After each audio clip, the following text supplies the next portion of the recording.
Good morning, good afternoon, and good evening to our team members. Welcome to another session of Meet the Startups. This is a particularly exciting one for me. We are working with a number of startups through our Startup Accelerator, and today two of them have volunteered to actually come in and present what they do and what they do best. I'm looking forward to welcome to the stage two startups that work in the cooling environments. One of them in the AI field, the other one is reinventing or reutilizing technologies to bring to the data center market, and they're going to tell you everything there is to know about it. The format for today, same old, same old. We're going to have 10 minutes presentation, then we're going to bring everybody in the room for a panel discussion. You have at your disposal a comments box that you can utilize. Feel free to first of all, say hi to everybody else on the call directly in here and say where you're from, but also feel free to put all of your questions directly in the comments box. We will bring them on at later stage when we're having the panel discussion and make sure that our startups actually answer your questions. Make sure to keep it cordial. This is an open forum. We want to make sure that everything goes well. This is also a recorded session, very exciting, which will appear on our podcast sessions later. So let's make sure everything goes well. With that said, and without further ado, I'm going to welcome the first startups on the call today for their presentation.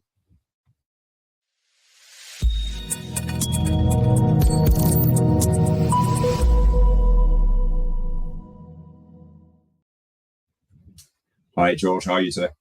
Hi, Romain. Not too bad, thank you. How are you?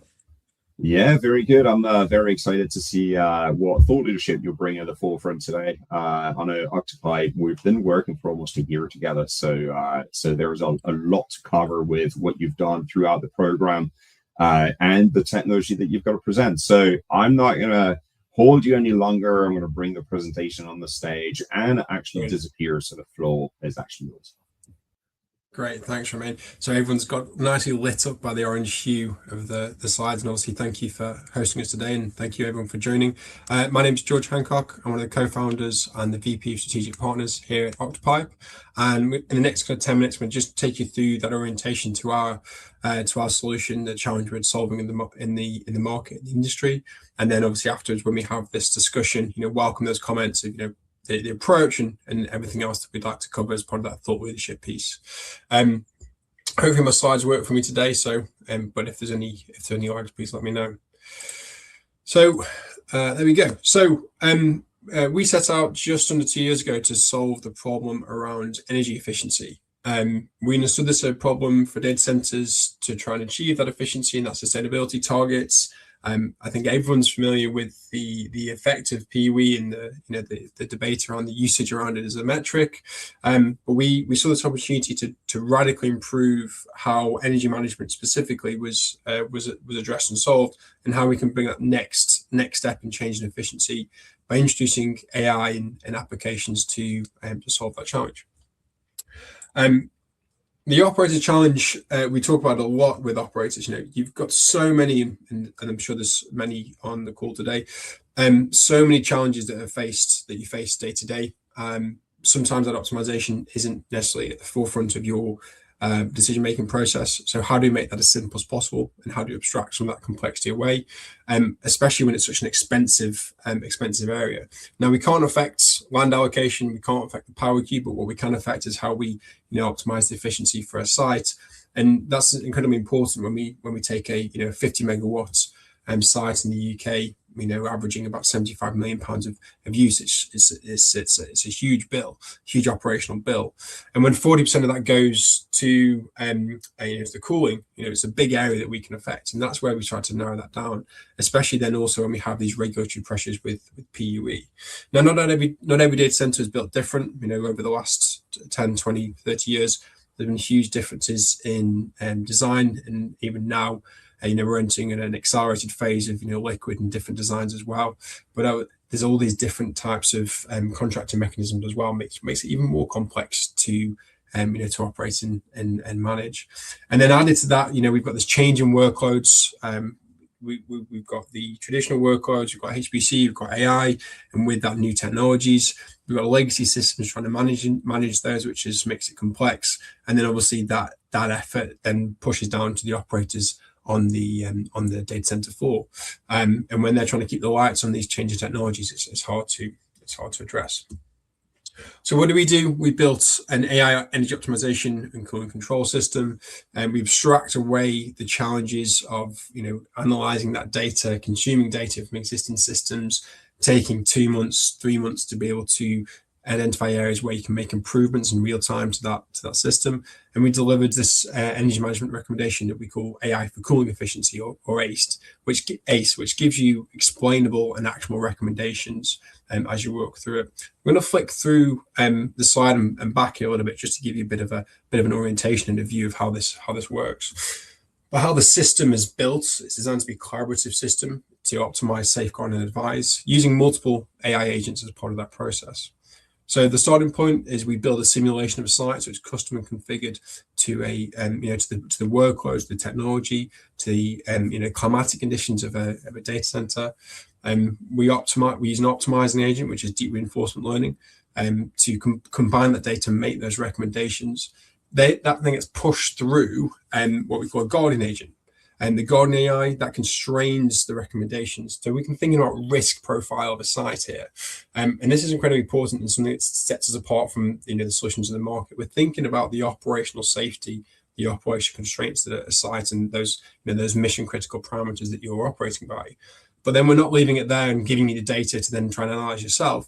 We push that through the language model to give it explainable and actionable recommendations. So operators can pick that up on a day-to-day basis and make those changes to drive that impact for their sites. And that all starts by coming back to the user, so the user stays in control of that system. And so when you see this view that I was showing before, what you can see on our UI and how we serve that to the users, hopefully the mouse will also show up on the screen here. We can give a really clear, simple and indicative UI that shows savings, but also the risk profile of a site, and then what those changes can be to take and queued up. Now, all that's great if you can access the data, you can access the agents. And the other challenge with existing solutions that we found in the market was that a lot of those are cloud-based, or a lot of those have an element of control that are too overbearing for an operator to adopt. And so we took our proprietary AI platform, which uses federated learning, which is trusted and transferable AI mechanism, to be able to deploy this application, this software to site. Now, what this does is remove that security and privacy concern around moving your data from an operational OT space into a cloud to do some computing and back to the edge. Instead, we deploy everything to the edge entirely on-prem, and that enables the data center to operate with that security concern alleviated. But it also gives us something uniquely positioned as well in the market, which gives it an element of scale. We can create the scalability across multiple sites, so we can train models and train deployments that can actually operate globally across an operator space, which we know again is another challenge of being able to sort of scale a technology.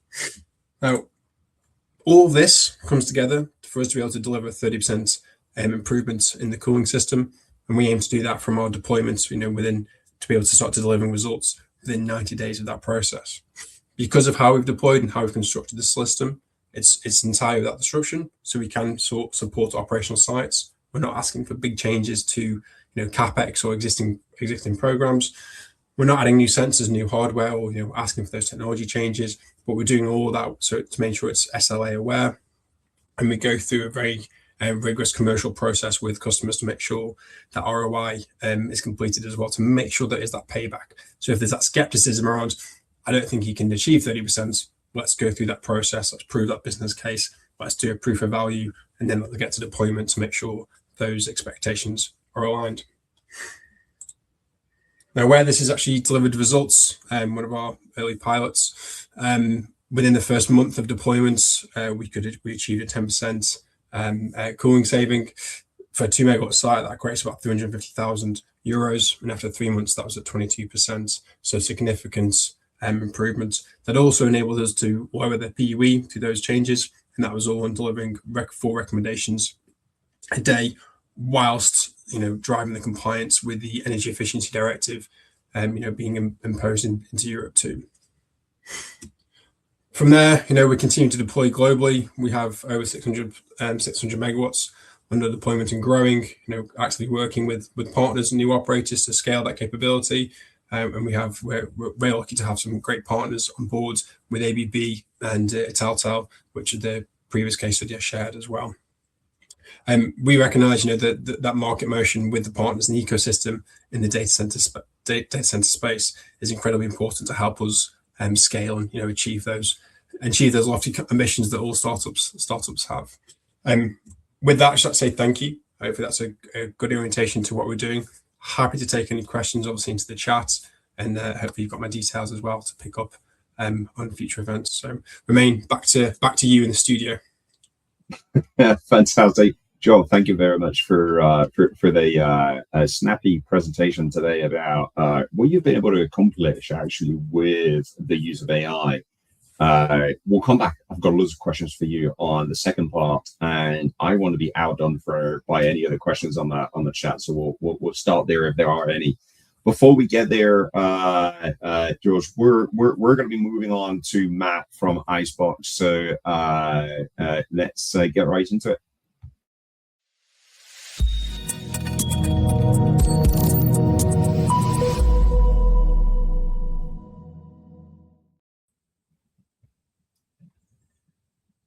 Here we are. Hey, Matt, how are you?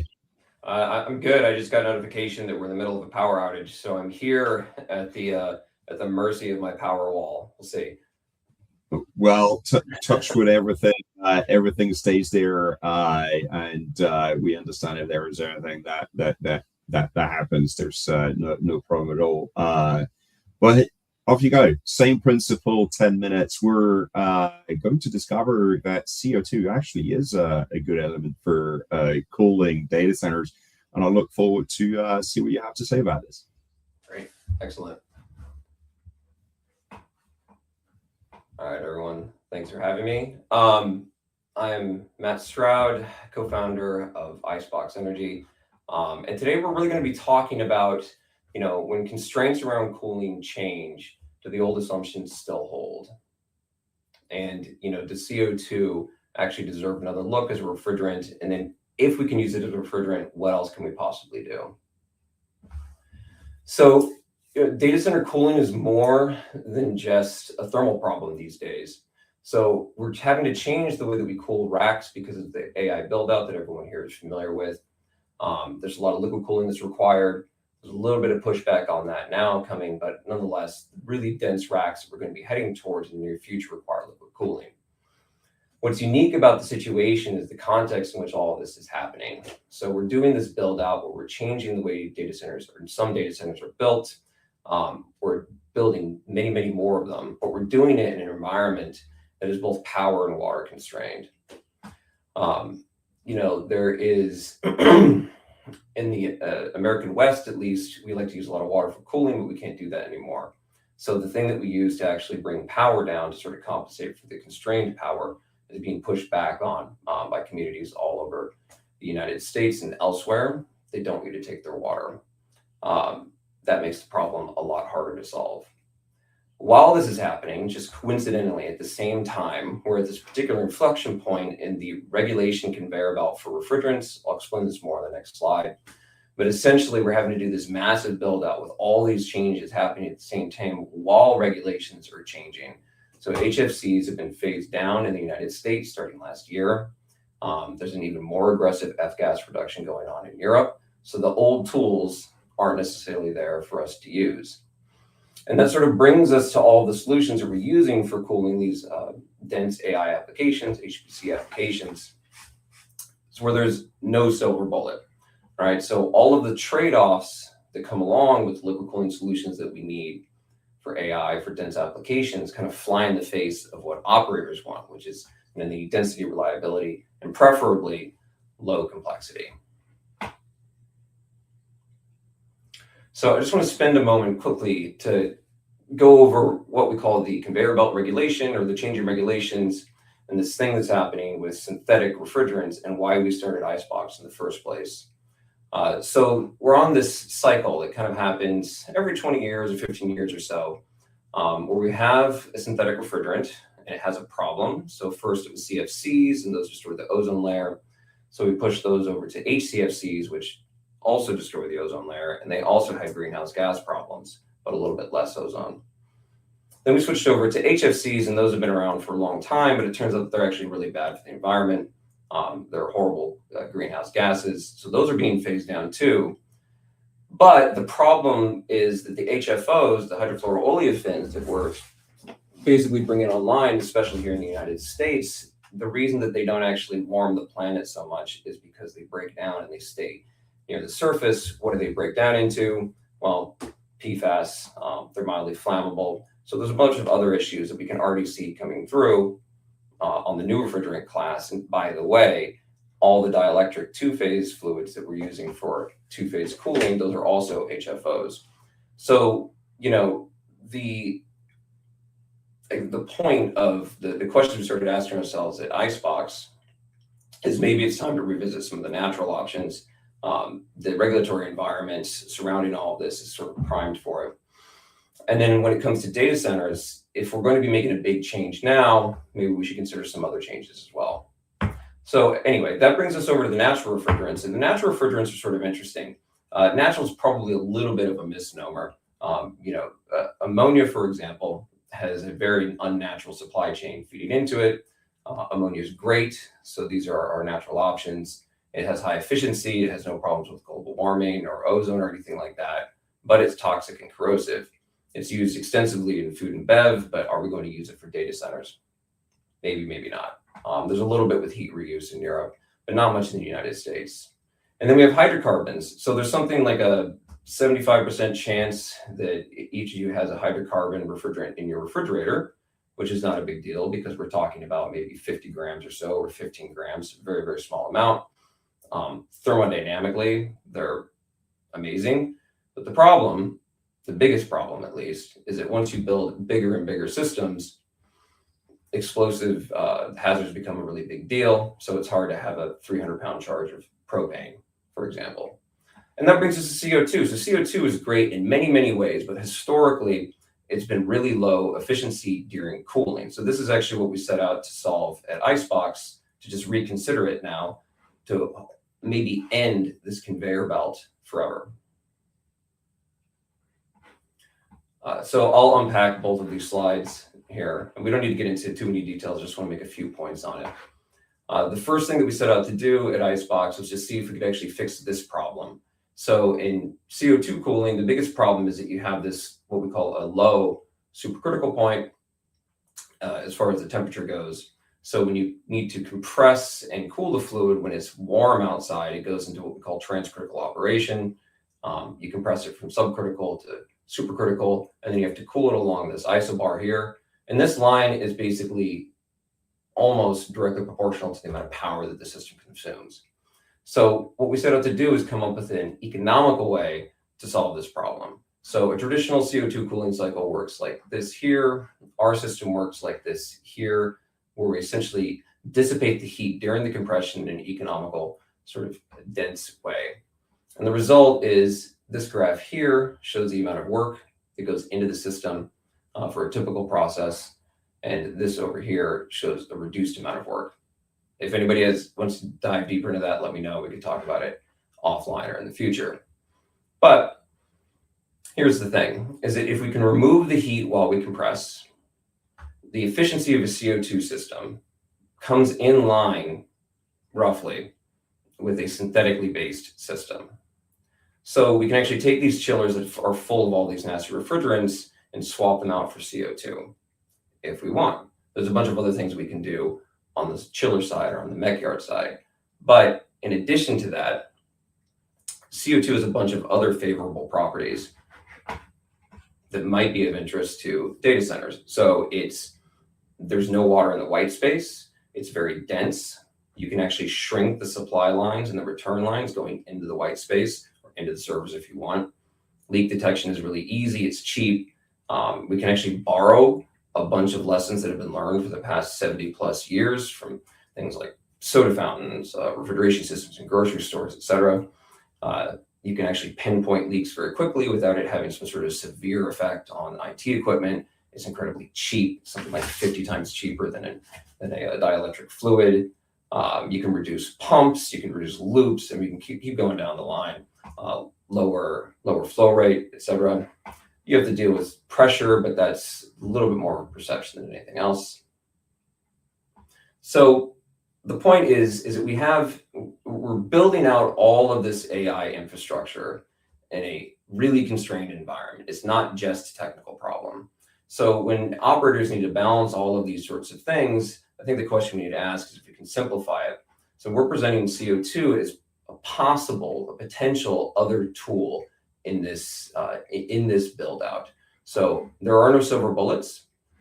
We have air, low density, may be useful, but lower efficiency. We have water with its potentially severe failure mode. Two-phase is great, but then you have to ask yourself questions about what about PFAS? What about the future? Do we care about that, etc.? And then CO2, it has an issue with pressure and sometimes concentration, depending on the actual configuration of the system, but it has all of these other benefits. In the system that we're developing, we've spent most of our time in the last 2 years working on the guts of the system. We're starting to pilot right now, actually, and thanks to iMasons, a system where we actually take the CO2 directly from, or rather take the CO2 and remove heat directly from the servers and then send it to a CO2 distribution unit. And then we have the option of dumping it into the facility water unit or actually taking it all the way to the heat pump itself. With that, thank you, and happy to answer questions. That was fantastic. Thanks for the in-depth presentation about CO2 and the problem that you've had to solve over the last year or so. That was very good. Let me bring George back, and then we're going to move into a panel discussion. Hopefully, all of our listeners have found it interesting to see. And first of all, before we go into the panel, have their different views of the speakers on what they're up to. So yeah, see you back in a second.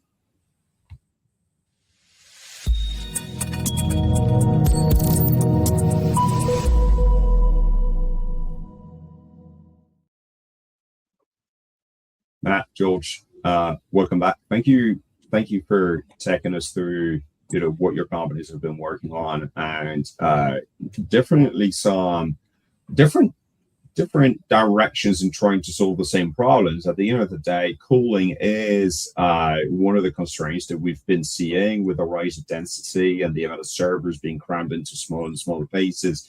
We definitely have seen the need for more efficiency, and glad to see two very different approach to sort of a similar problem. I want to take a tangent straight away. Let's not dive into cooling and start talking about communities. David Wilkinson put a very potent question into the chat and saying, in US, many communities pushing back on data centers due to power consumption, water usage, etc. So there are a lot of pushback. Will your program help resolve some of the resistance and are customers asking for what you're proposing? Who wants to take that one first? Go ahead. Yeah, so one of the big insights that we had when we first started researching applications for our technology in data centers, there's a lot of efficiency lost essentially from all the different times that you have to change heat, right? So the reason that they use water is essentially to lower the delta T, right? So you have a rejection temperature and you can actually lower it. I'm oversimplifying it right now. But the idea is if you remove a lot of the heat exchange events, you can eliminate the need for water without actually sacrificing performance. So with the CO2 system that we're developing, the idea is you can actually take the heat directly from the chip all the way to the mech yard in one loop instead of transferring it between loops. That's one way you could solve the problem. How is that perceived, though? I mean, have you had discussions with how the change of technology might actually alleviate some of the pressures that we've seen from communities around water usage, overutilization of power, and so on? Is that basically, does that form part of why the system is actually interesting to implement? There are several different stakeholders in what we're developing. So getting rid of water is a huge one. That's, if you went back to, say, 2023, and you looked at all the various cooling technologies, I think the most useful one would have been community engagement expertise. Just to push back, not maybe push back, but I think a lot of time the perception, it's more of a perception than reality. I think people see it as this big scary thing that they don't have control over, whether or not they're using water or not.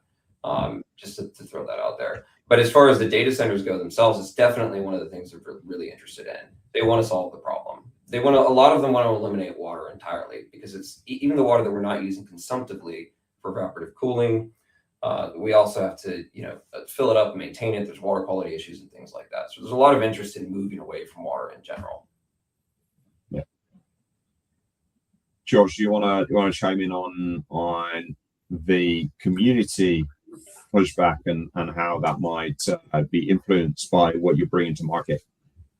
Yeah, absolutely. I think it's an interesting one when you start to open up the topic of sustainability, right? Because especially for the build of new sites, there is pushback where things haven't necessarily been built or created sustainably to support the community. And I think it's an interesting area, beyond the impact of our technology, where you're starting to look into district heating, but also different technologies where they can benefit the community. I think for us, where we it's minimal probably community engagement to actually start to establish that. But if we can start to relieve some of that kind of operational consumption that might benefit the communities, it'd help them see data centers in a better light of, okay, we're trying to drive this efficiency, we're delivering this critical capability, and actually we're investing into this technology, not only ours, but across the startups, across the other vendors that are actually helping unlock some of that additional power, that additional water, that some of the communities are potentially being impacted by as well. If there's like a water shortage, for example, data centers are consuming everything. There's a kind of negative perception there, which we should try and alleviate. We'll see innovation where a lot of the data centers that are being built with current technologies, and we see a lot of progress. And both of your companies are very good examples of what the future might hold. Do you think what you're building is made for retrofitting? Does it have to be included on day one? What's the take on where you fit within the life cycle of the data center? So for all for us, we can address all those areas. We've started with the brownfield as operational sites to showcase the impact of the technology, but as we move to the new fit outs, the new sites, being expected from day one or being built into kind of embedded into the systems as well, is an area we can deploy into. I think with the regulation outside of the US more so, but in Europe, with the new sites being built to a specific PUE, we're there to be able to help drive that efficiency from day one. We know there's a gap between the design, build, and handover to operations, and if we can help address that and alleviate that challenge as well, we can make a bigger impact. So, to David's question, both and all at the moment. Yeah, same for us. We have a drop-in retrofit version as well that you can just wheel in and hook up, or you can start from day one and have an even more efficient system. It's been interesting to me that as we've uncovered what the general problems of the industry or the things we're trying to solve at scale, cooling is really come up as a byproduct of water usage, electrical usage, access to grid, and a number of other things. When you're looking at the technologies you're trying to bring, does that actually require a rethinking of other parts to really maximize the value of the innovation you're bringing to market? Like, do you need to redesign? So I understand, Matt, in your view, you need to change the entire cooling systems, new technologies, so you need to think about it in very different terms. but does that impose other changes in the design that to benefit more from what you're doing? And similarly from you, George, you're optimizing on a cooling infrastructure that's there, but do you think there's other changes or other design consideration that should be taken in place to maximize the utilization of what you bring to market? Yeah, Matt, do you want to go first? Yeah, sure. So it sort of depends on what aspect of the system somebody's using. So if it's essentially they want to have a future-proof chiller, for example, if you need a chiller, there's no change at all that's needed from what they actually do. It just drops in like a normal chiller.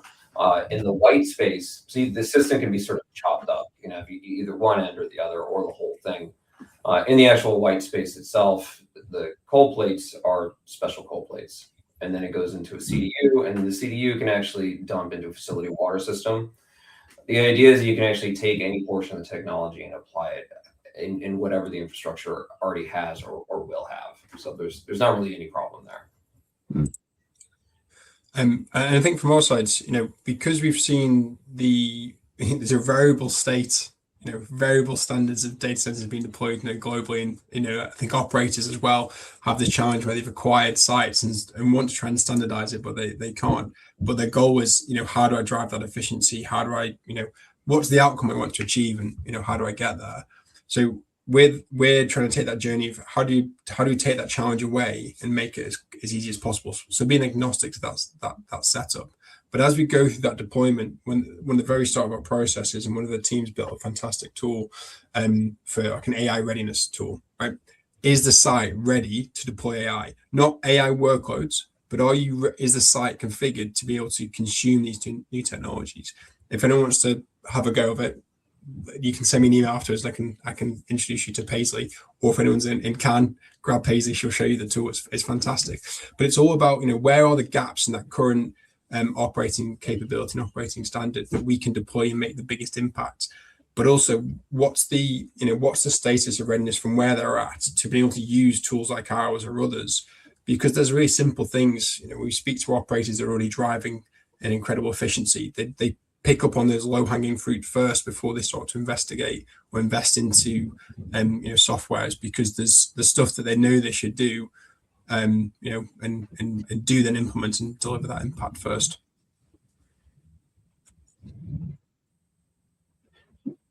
Matt, do you want to add anything to this? No, I'm good. No. That was a very comprehensive answer for George. I think he said it all. It's when I look at what you're doing, you're really changing the status quo. You're really going above and beyond what most of the traditional facilities have been designed for. What else do you think you unlock? So we've talked about power, we've talked about water. Does that unlock more capacity? Can we do more in similar amount of space?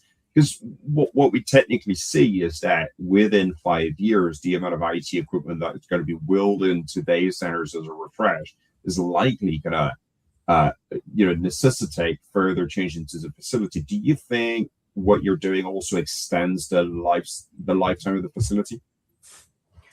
Yeah, well, certainly switching over to liquid cooling from air cooling increases the amount of compute you can get per megawatt, sort of fundamentally.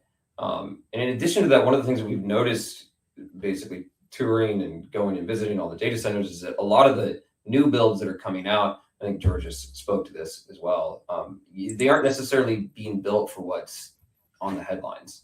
All right, so a lot of it's being built for low density. So, if you can take a data center that has an annual PUE of 1.5 and reduce it down to maybe 1.1 or 1.2 or something like that, that definitely unlocks a lot more capacity and a lot more revenue per. But again, that has to be balanced against all the other concerns of the operators. Operators view this very differently from the way that, say, an accountant might view it, or a government agency or something like that, where the emphasis is on PUE. This has to be balanced against well, no, this thing has to be up and running all the time, and that is what I will be. that is where my job lives and dies. So there's going to be a lot of tension that we have to sort through in order to actually unlock all the potential of all the new technology coming out. Yeah. Sorry, George, do you want to comment? Yeah, go on. Yeah, I think, to Matt's point, there's a whole myriad of things that you can look at to unlock, different parts of the site, whether you're maximizing the, that output per megawatt of consumption, whether you're focused around water and leaving that. But it's I think the operators get that challenge of, I've either got a regulatory challenge, I've got to sort of try and drive this target. I'm trying to compete with other regional sites. They've got a resource challenge. They've got a new headache every every hour, every day to try and unlock. And if we can relieve some of that pressure in operating those sites, or as those sites come online, it makes it so much easier to be able to focus on those bigger challenges. That they can look towards what's the future going to hold, as opposed to, okay, I built a site, but it's 3 years out of date already because the industry's moving so fast. Been in kind of 3 events this year, and each time there's like a new announcement of something's moving faster. And over the last year, it's phenomenal how the pace of change that the industry's moving at. So we've got a question from David again, very interesting one. Is there enough heat for cogen? And I must admit, and my apologies to David, because I wasn't sure what cogen was, so I had to quickly look it up. But let me put it to you that way: because we're optimizing the cooling systems, are we able to extract enough quality heat, or are we maximizing the amount of quality heat that comes out of the systems, whether we optimize on the traditional one or going to CO2, to actually make heat reuse, or actually the use of the heat that comes out of the system a valuable resource? So as far as power generation goes, unfortunately, no. The temperature is just way too low. But as far as heat reuse goes, there's a lot of potential there for the right data center. In the United States, we're building a lot of these data centers in the middle of nowhere. So, I don't know if we're going to have a pipe that goes from the middle of Nevada to the middle of Los Angeles or something like that. But in that situation, I think you really just want to be as energy efficient as possible. EU is quite a bit different. There's more pressure there to reutilize the heat, so we get a lot of people reaching out for essentially better tools to take the heat that's coming out of data centers. Maybe it's 40C, 45C, or something like that. Maybe even 65C, and then upgrade it for district reuse. And in that case, it's fantastic. And essentially, all the energy that we're putting into these data centers could just be captured as heat and displaced for displaced natural gas at the point of use. So we'll see actually what happens in scale, but maybe not for power generation, but definitely for heat reuse. George, when you implement your optimization system, do you see those temperatures rising up at the chiller level, or is still the same, just more efficient from the inside in? Like, does that mean that you're better off at doing heat reuse if you optimize? I think we've been asked this question before on heat reuse, and it's an interesting one, because if the more efficient, naturally, the warmer the site is, so the more you can reuse that capability. So there's kind of an added benefit of how do we tie that in. It's an area that we do need to look into. How do we tie that combination up, especially if you're going to warm up the site, that it's not just a human friendly space, but it's actually thinking about the outside output as well. How do you maximize that output so it's actually the total picture is more beneficial? You're using less energy, but you're driving more energy out. But where is that threshold? I understand there's a threshold. I'm just not as familiar with it for the heat reuse component. But for us, in that approach, we're making those small iterative changes as opposed to one static change. And that's been the traditional approach, right? A consultant engages with the site, they take a look around, they make one change that delivers an efficiency, the site benefits from it initially, and that starts to tailor off as changes, as more changes are made, and we're making small iterative changes. So hopefully there's a nice connection we can make there with the heat reuse and generation part as well. To watch this space, Romain. Fantastic. I'm looking forward to your communication in the next couple of weeks around heat reuse after this brilliant expose conversation. That's it. I want to pick your brain on a couple of things. I think you hinted on that already, but we're really talking about on one side completely overhauling the cooling systems by putting a different liquid or different gas into the pipes, and on the other side we're talking about letting AI take control of the set points on machines, which, if my memory is good, and I've worked for operators before, was a big no. We want technologies that have been around for 20 years minimum, so that we know how they operate over the long time, and the last person to trust the system is the operator, not another machine.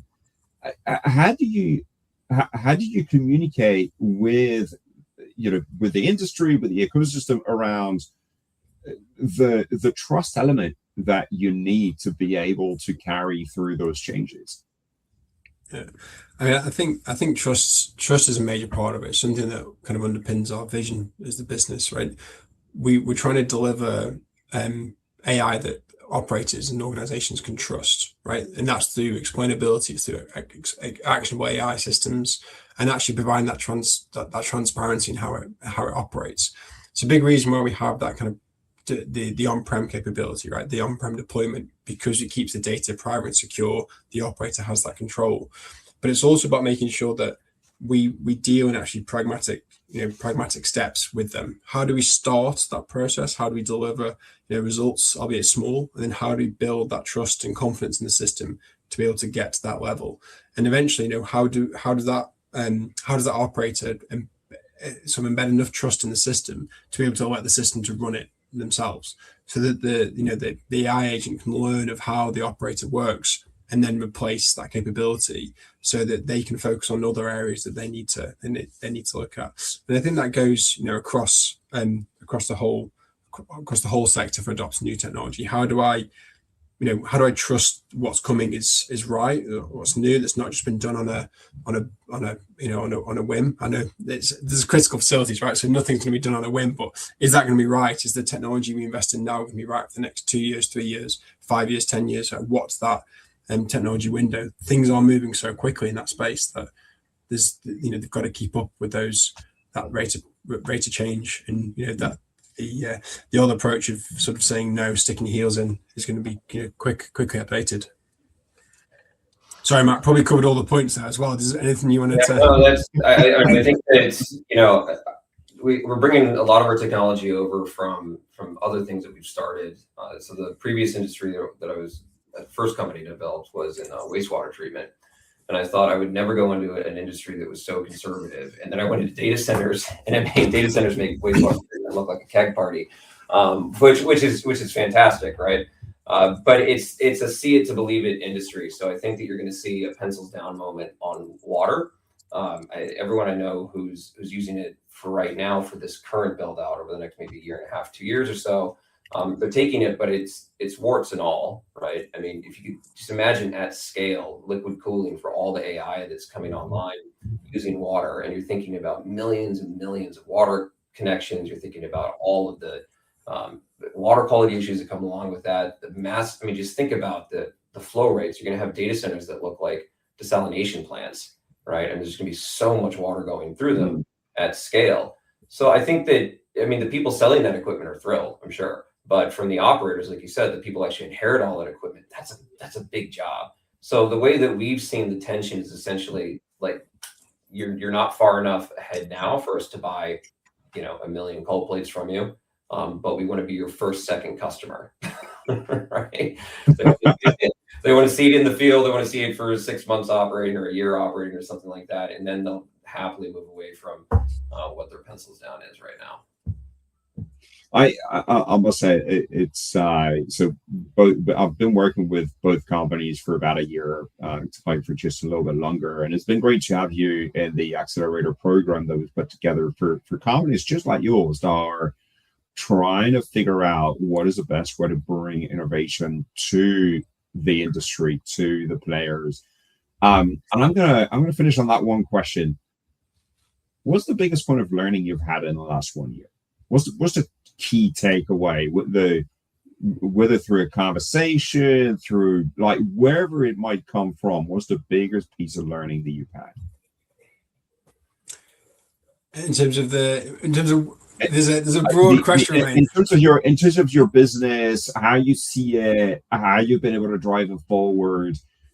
Hopefully coming from the iMasons community, but might not be. So what's the key learning that you've had in the last year in trying to move your business forward?